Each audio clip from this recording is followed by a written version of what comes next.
सज्जना नाल वपार न करिए, नहीं ते फेर इजहार न करिए। सज्जन लख गुनाही होवन, ओदे ऐब शुमार न करिए। ते सज्जन जे कर बन जाए दुश्मन, ओदे उत्ते वार न करिए।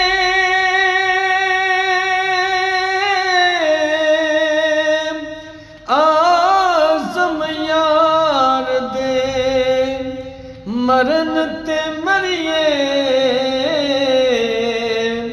ओ नहीं ते पहलों ही प्यार न करिए। नहीं ते पहलों ही प्यार न करिए।